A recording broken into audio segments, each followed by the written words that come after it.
Well, howdy, y'all. Hey, I'm back. So, here we go.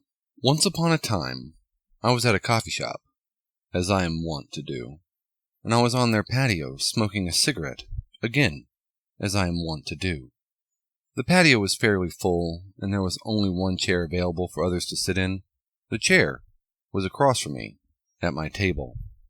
A little into my smoke, a woman came to sit in the available chair. She was in her 30s and had a considerable amount of extra weight on her. She had tan skin, tattoos, dyed auburn hair, and was dressed in mostly black. I actually casually knew this woman from a business I used to go to that was near the coffee shop. On the look scale, she was probably around a 4, and beyond her occupation and looks, I knew little about her. But apparently, she knew about me. We greeted each other and acknowledged that we had seen each other around before, but had never introduced ourselves.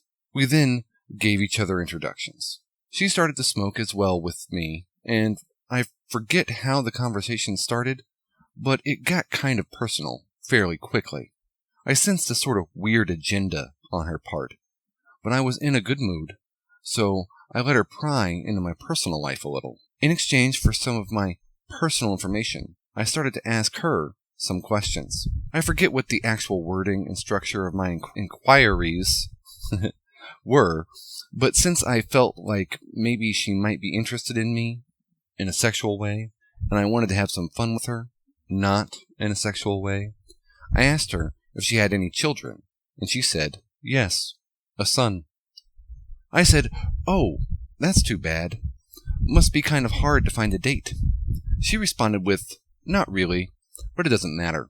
I have found that any man that has a problem with me being a single mom is probably insecure. This is when my manosphere, PUA, and MGTOW education really started to kick in, and I knew I had her hamster hooked. She was trying to shame me into accepting her as a potential sexual partner, so that she could either toy with me and get me to simp. Remember, most of these townies knew I was a MGTOW. Or she was actually interested in having sex with me. Also remember, I am not a bad looker and was fairly fit and had recently had sex with several females in that town. Some of them very attractive, and some of them very young, and some of them even self-proclaimed feminist. Just to let you know, the feminist before this one, at the very same coffee shop, had great huge tits, wore glasses, and after using some PUA techniques on her, she got a hotel room with me and let me do things to her I had not done to a woman in many years. She seemed to really enjoy what I did with her tits, and she was very proud of them. And the sloppier I made her, the more she smiled and the more her pupils dilated. Then after we were done for the second time, I kept applying game, and for no reason, and completely unprompted, she made a dive for my dick and started to hungrily blow me for like the third or fourth time that afternoon. I had never had a girl attack me with a blowjob before, but she would not be the last, and I mean she loved it. She was hungry to fillet me, and I was shocked at her eagerness and initiative. So, thanks, PUAs. P.S. I found out later she had a quote-unquote male roommate that, quote, didn't like having guys he did not know come around, end quote. AKA, a boyfriend. Typical feminist. But she is a story for another time. I only bring her up to explain why this single mom seems so intent on shaming me into having sex with her. By the way, this is a tactic I have experienced more and more women using on me and other men, so I do wonder why. So comment below, please, if you have any ideas about this. Alright? But now, back to single mom. So I got the feeling that either this chick was setting me up for a trick or a fuck, and that either way, I was going to MGTOW her mind a bit and maybe do some good. So I continued with my prying, especially after the shaming. I said, why do you think a man is insecure for not wanting to get involved with a woman that already has a kid?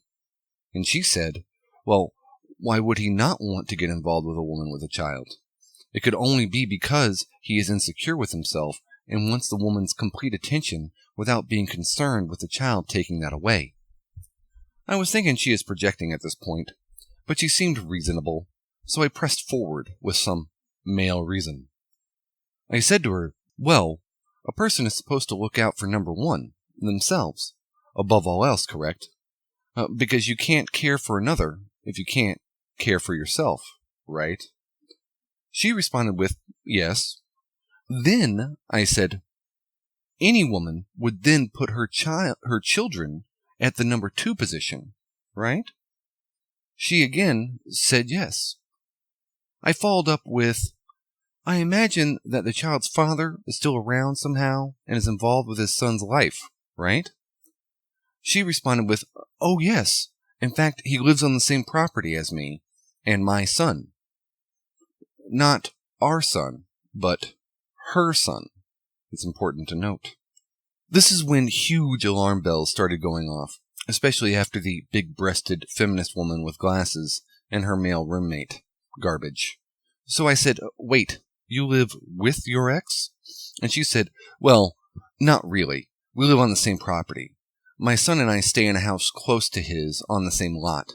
We have lived like this for my son's whole life practically. I responded, and you don't see why you have trouble finding a steady boyfriend this whole time? She goes, not really. I mean, we've been separated for a long time now, and he is cool with me dating other guys. I have had guys over, and he gets along with them fine. It just must be that these men are too insecure. I asked, are you sure they are not just being rational and looking out for number one?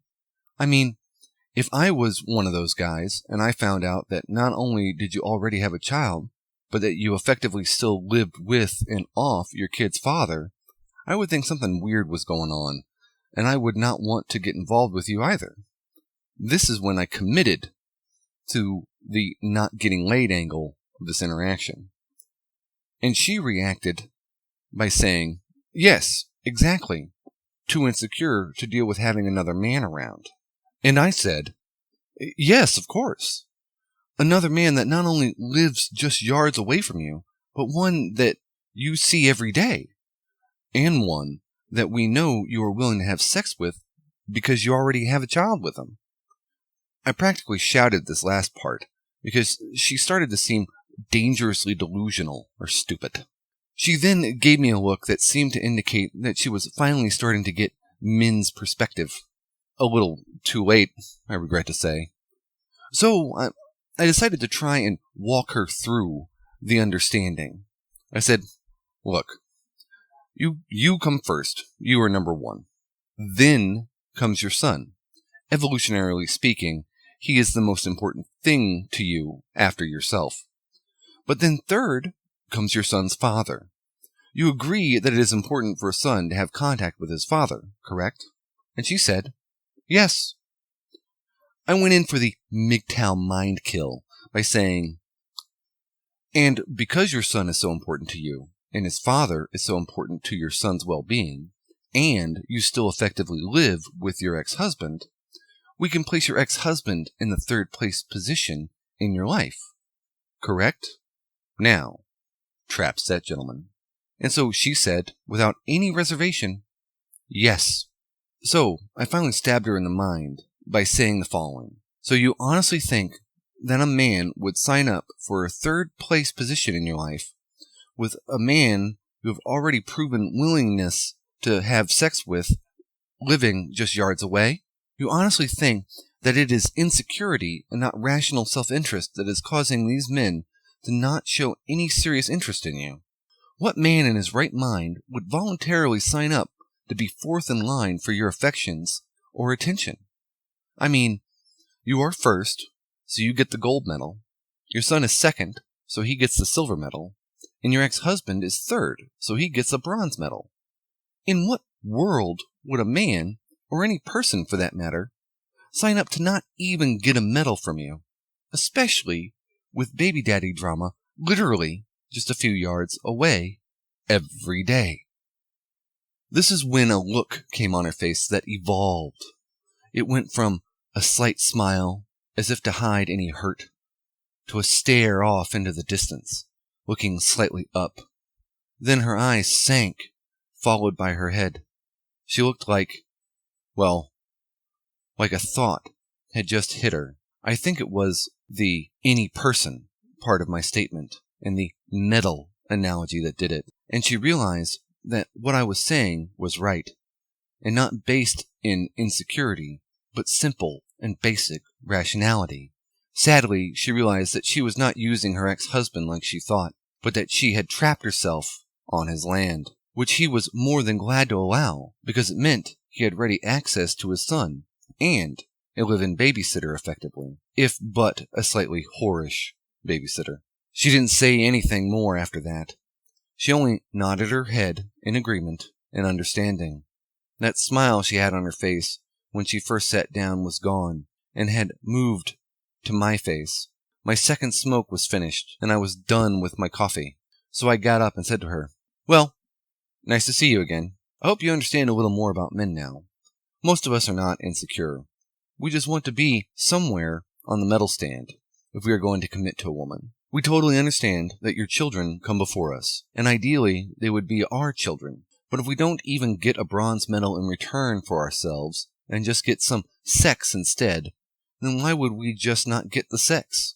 I mean, thanks to feminism, we can pretty much get it from any woman anytime for free. So yeah, why would any man deal with such family drama just for some sex and affection he can get from other women who do not have children and ex-husbands?